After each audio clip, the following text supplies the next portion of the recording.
Here is an uncomfortable truth that history teaches, but schools rarely do. International law is not a law like gravity. Gravity works whether you believe in it or not. If you jump, you fall. But international law, it is a shared myth. It is a psychological construct that only exists as long as the strongest person in the room is willing to use violence to enforce it. For the last 80 years, we have been seduced into a comfortable hallucination. We imagined a world where borders were sacred lines drawn in permanent ink, never to be crossed by tanks. We believed that if a nation behaved badly, a benevolent international community would step in, write a strongly worded letter, and restore order. This belief made us feel safe.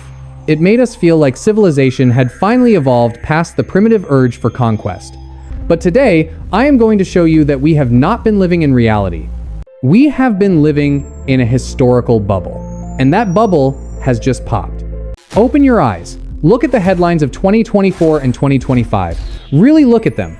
We see the United States, the supposed guardian of this order, openly discussing the purchase of Greenland, an entire landmass, as if it were a distressed asset in a bankruptcy auction. We see Venezuela, a nation sitting on the largest oil reserves on the planet, devolving into a mafia state where the government kidnaps its own citizens. We see the Middle East on fire. We see the breadbasket of Europe, Ukraine, being ground into dust in an artillery war that looks more like 1916 than 2025. Konstantin Kisin, one of the most astute political observers of our time, calls this the end of the shared hallucination. He argues that what we call international law is nothing more than a myth. Now, when I say myth, I do not mean it is a lie. I mean it is a story. It is like money. A $20 bill has value only because you believe it does, and the shopkeeper believes it does. The moment that belief evaporates, it is just a piece of green paper. International law is the same. It only functions when the strongest person in the room, the United States, agrees to enforce it. But what happens when the sheriff takes off his badge? What happens when the sheriff decides he is tired of protecting the town for free?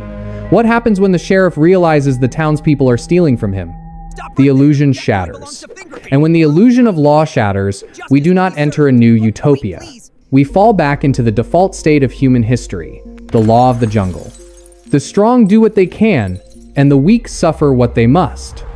Today, in this extensive FinGraphy deep dive, we are going to strip away the comfort.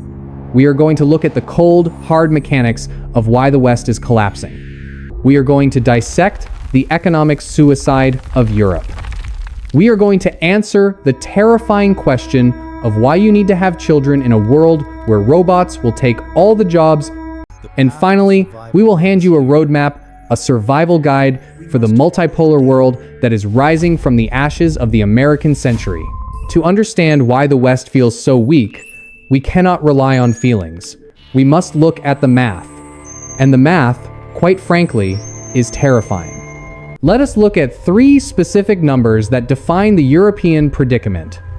Number 1, population. The European continent accounts for approximately 12% of the global population. Number 2, wealth.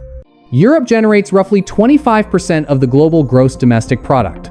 Number 3, welfare. And this is the number that should keep you awake at night. Europe accounts for nearly 50 to 60% of the entire world's welfare spending. Let that sink in. 12% of the people are consuming 60% of the global safety net. We have built a civilization that is structurally designed to consume wealth, not to create it. We have built a nursing home with an army, except the army is underfunded, and the nursing home is running out of money. For the last 30 years, Western leaders have operated under a philosophy of managed decline. They believed that because we were rich in the past, we would always be rich in the future. They believed that the laws of economics did not apply to us because we were enlightened. So, we made choices that felt good emotionally but were catastrophic economically. Konstantin Kisin references the great economist Thomas Sowell, who famously said, "The problem with the modern West is that we have replaced what works with what sounds good. We prioritize rhetoric over reality. We prioritize virtue signaling over value creation." Let us look at the case study of Germany. This is the most brutal example of a self-inflicted wound in modern economic history. Germany was the engine of Europe. It was the factory floor. precision engineering, high-quality manufacturing, chemical production. Germany was a powerhouse. But then, the feel-good virus took over. German politicians, desperate to appear environmentally virtuous, decided to shut down their nuclear power plants. Now, please understand, these were not dangerous leaking Soviet-era reactors. These were some of the safest, most efficient, carbon-neutral energy sources in the world. Why did they shut them down? Because nuclear sounds scary. It does not feel green, even if the data says it is green.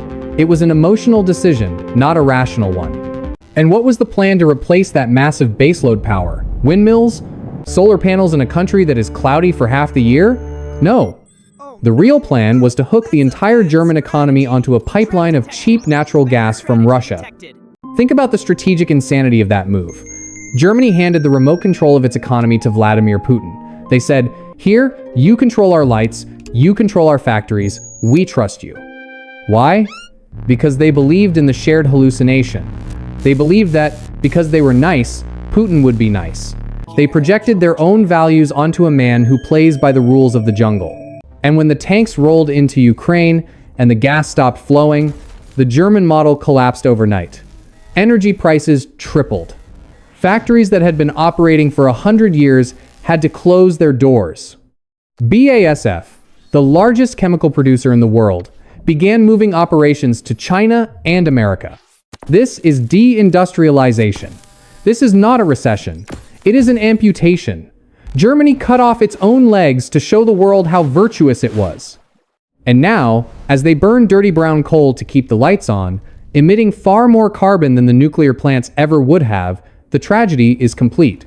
They destroyed their economy to save the environment, and ended up destroying both. If Germany is an example of energy suicide, the United Kingdom is an example of fiscal suicide. In the UK, the cultural narrative has become obsessed with one thing: fairness. But their definition of fairness is not equality of opportunity, it is equality of outcome. It is the politics of envy. Turn on the BBC or read The Guardian, and you will hear a relentless drumbeat. The rich are not paying their fair share. We must tax the wealthy to fund the National Health Service. It sounds so morally righteous. Who could argue against taxing a billionaire to help a sick child? But again, let us look at the data. Keeson points out a statistic that shatters this narrative. In the United Kingdom, the top 10% of income earners pay 60% of all income tax. Pause. 60%.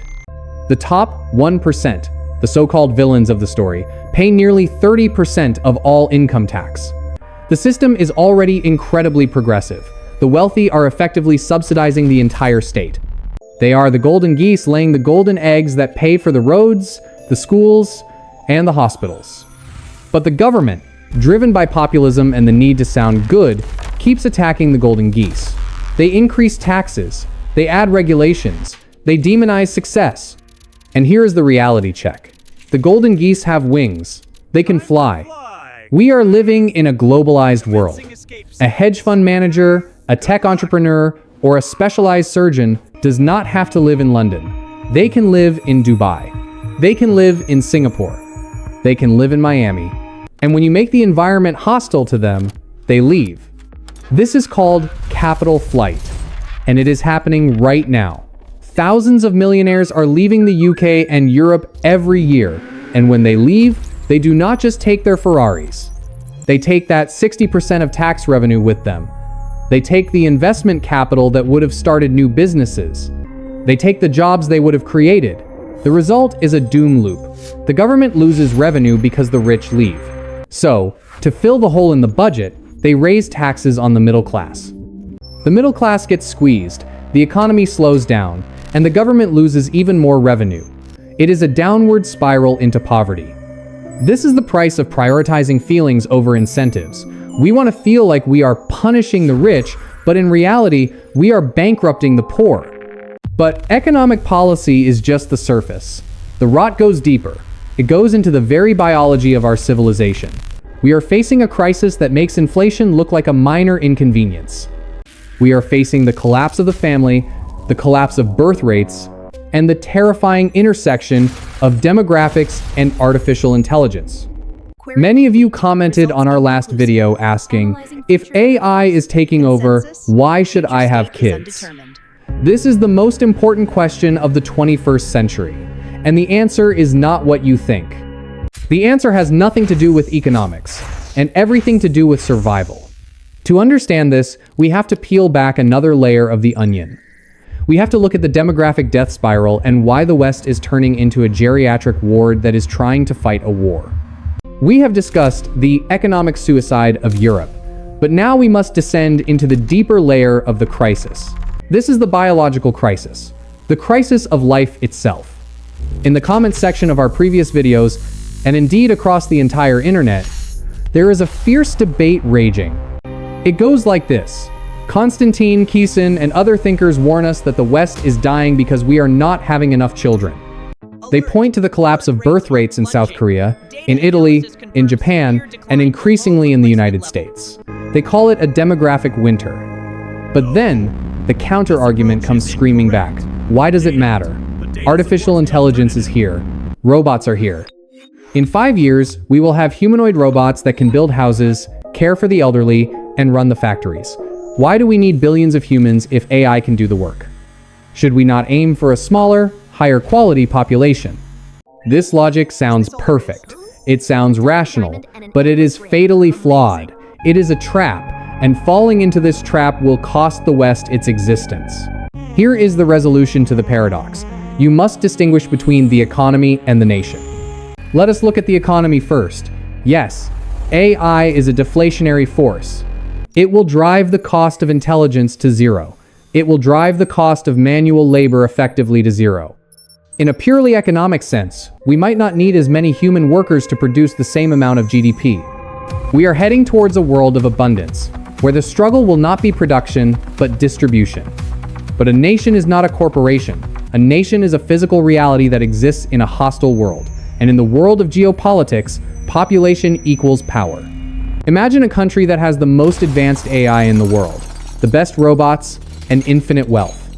But this country only has 1 million people, and the average age is 65. Now, imagine a rival country next door. Their technology is slightly worse. Their robots are a bit clunky. But they have 300 million people, and their average age is 25. History tells us exactly what happens next. The young, hungry, populous nation eats the old, rich, technological nation. Technology does not replace the need for biological mass. You cannot occupy territory with software. You cannot hold a defensive line with an algorithm. You need boots on the ground. You need resilience. You need a population that is young enough to take risks, young enough to innovate, and young enough to fight if necessary. The West is becoming a nursing home with nuclear weapons. We are aging rapidly. Our pension systems are Ponzi schemes that rely on an ever-expanding base of young workers to pay for the retired. But the base is shrinking. The pyramid is inverting.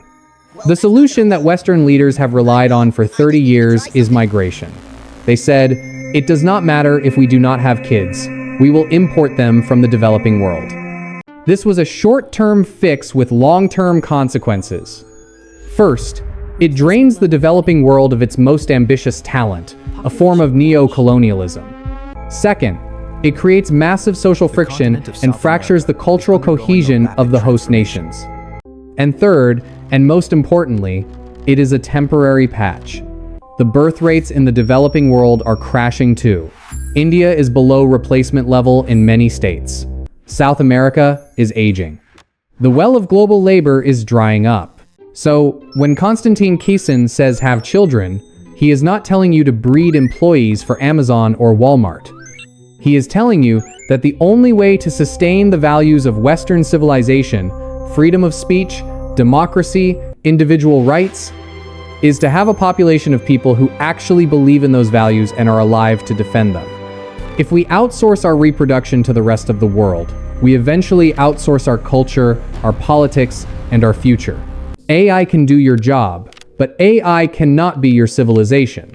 That is the burden of biology. That is the burden of being human. This biological and economic weakness creates a vacuum. And in geopolitics, nature abhors a vacuum.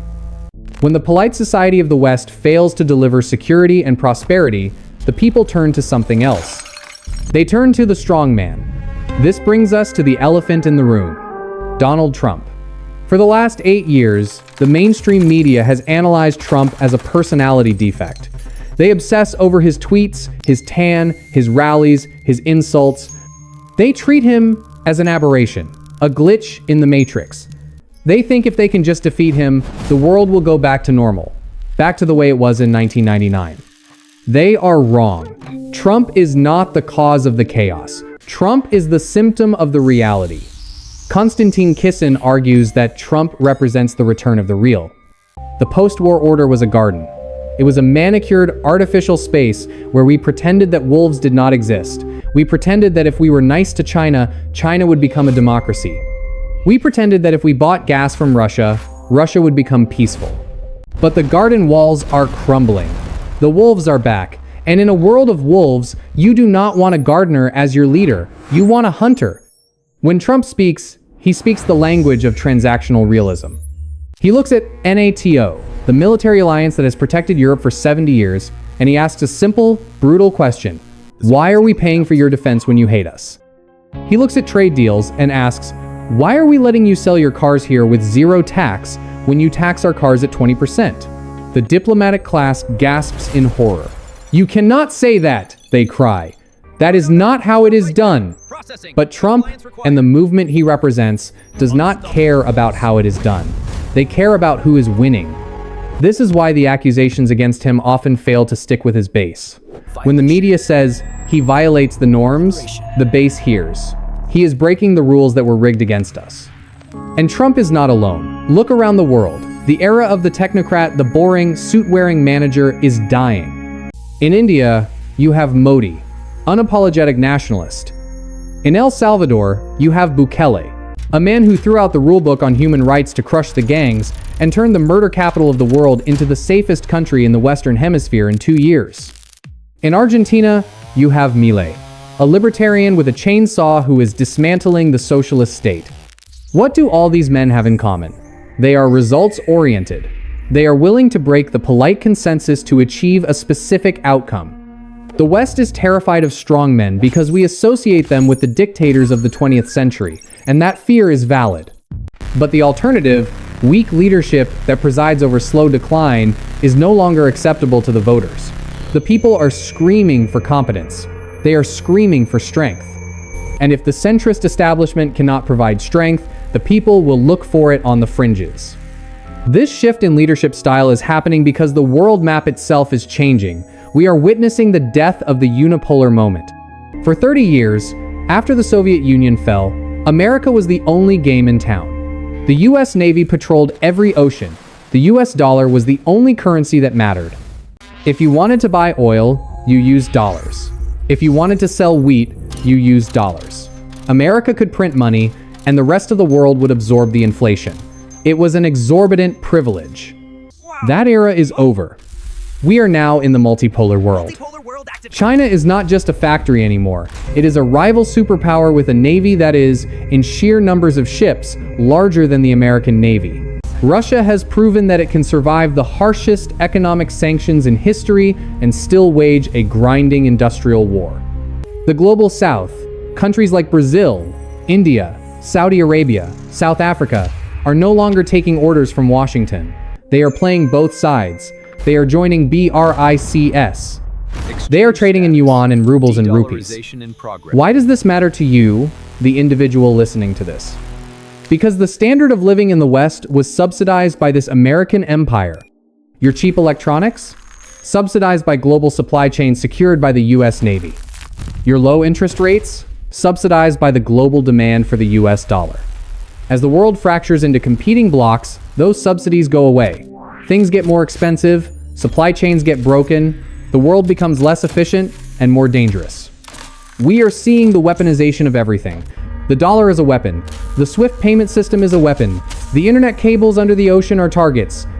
Konstantin Kisin's warning is that the West is mentally unprepared for this.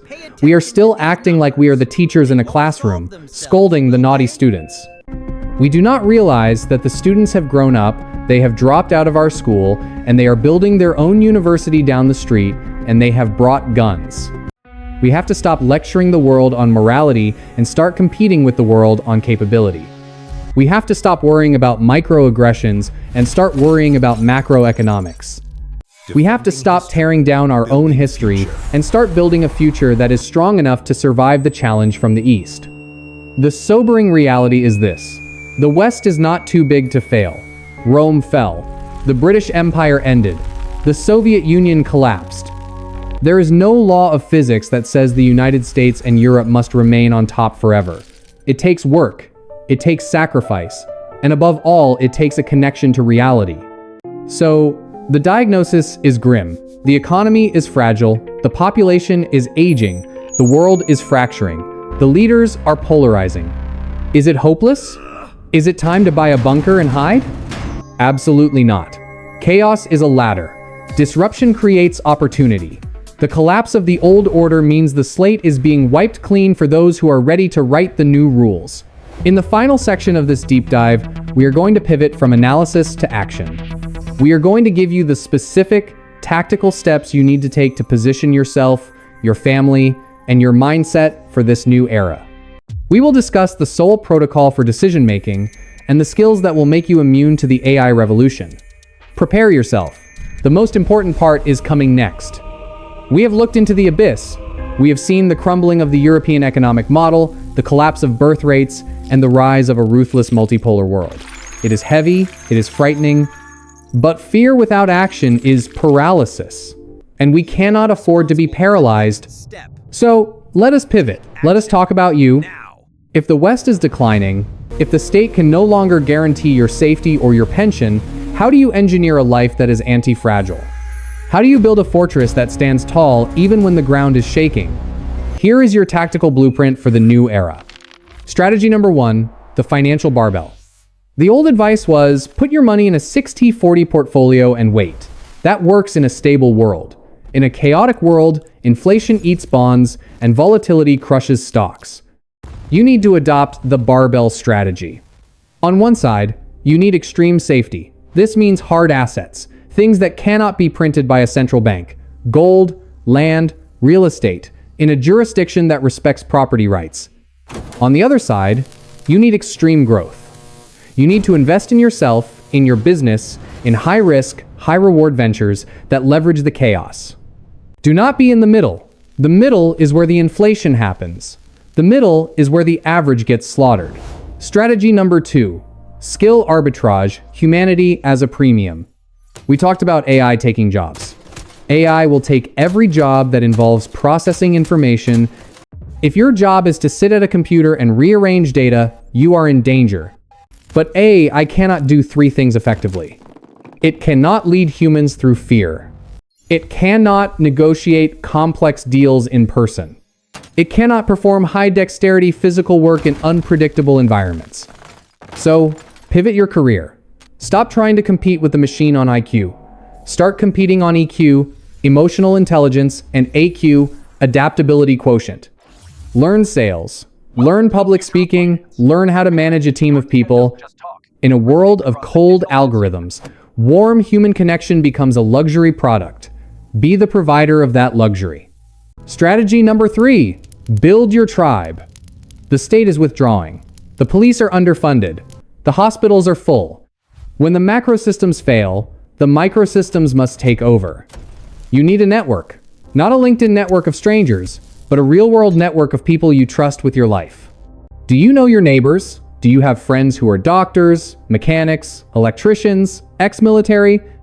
Building a community is not just a social activity anymore. It is a survival strategy. When the supply chain breaks, the person who knows the farmer eats. When the grid goes down, the person who knows the electrician has light. Invest in relationships as aggressively as you invest in the stock market. Beyond money and skills, you need a new mental operating system. You need to purge the virus of the West from your own brain. The virus is the belief that intentions matter more than results. I want you to apply the Thomas Sowell protocol to every decision you make from today onwards. When you look at a school for your children, do not ask, does their mission statement sound inclusive and kind? Ask, what are the test scores? Do the graduates get jobs? Are they disciplined? When you look at a politician, do not ask, does he make me feel good about myself? Ask, did his policies make gas cheaper? Did crime go down? Is the border secure? You must become ruthless about reality. The reason the West is failing is that we became too soft to look at the truth. We preferred the beautiful lie. You must choose the ugly truth. The ugly truth is that the world is dangerous. The ugly truth is that no one is coming to save you. The ugly truth is that you are responsible for your own outcome. But here is the secret. The moment you accept the ugly truth, you become free. You stop waiting for a savior. You stop blaming the government. You start building. You start training. You start living with a purpose that the asleep masses do not have. We began this journey by talking about a dream. The dream of the end of history. The dream of a world without conflict. That dream was like a magnificent fireworks display. It was bright. It was colorful. It was mesmerizing. We all stood there, looking up at the sky, saying ooh and ah. But now, the fireworks are over. The smoke is clearing, and we are left standing in the dark. It is cold, it is quiet, and we are realizing that, while we were watching the fireworks, the wolves were circling the camp. Konstantin Kisin is not a prophet of doom. He is simply the man shaking you by the shoulders, trying to wake you up before it is too late. He is telling us that the American century where everything was easy is gone. He is telling us that the European holiday where we could work 30 hours a week and retire at 55 is canceled. We are entering the age of scarcity. Scarcity of energy. Scarcity of labor. Scarcity of security. But do not let this break you. Let it make you. Hard times create strong men. We have lived through the good times that created weak men. Now, the cycle turns. This is your opportunity to be the strong man, to be the strong woman, to be the anchor for your family when the storm hits. The West may be declining, but Western values, the belief in the individual, the pursuit of truth, the courage to explore, those can survive. But they will only survive if they are carried in the hearts of people like you. People who refuse to live in the lie. People who refuse to apologize for their success. People who are willing to look at the multipolar world in the eye and say, I see you, I am not afraid, and I am ready. The illusion is dead. Long live reality. If this analysis has shaken you, if it has woken something up inside you, then we have done our job. At FinGraphy, we do not traffic in comforting lies. We traffic in the data that matters. If you want to survive the economic shifts coming in 2025, you need to stay informed. Hit that subscribe button, turn on the notification bell, and more importantly, share this video with one person, just one, who needs to wake up. The algorithm hates this content. It is too real. It is too controversial. We rely on you to spread the signal. Leave a comment below. Do you think the West can reverse its decline, or is the rise of the East inevitable? I will be reading your thoughts in the first hour. This is FinGraphy. Stay lucid, stay prepared. And we will see you in the future.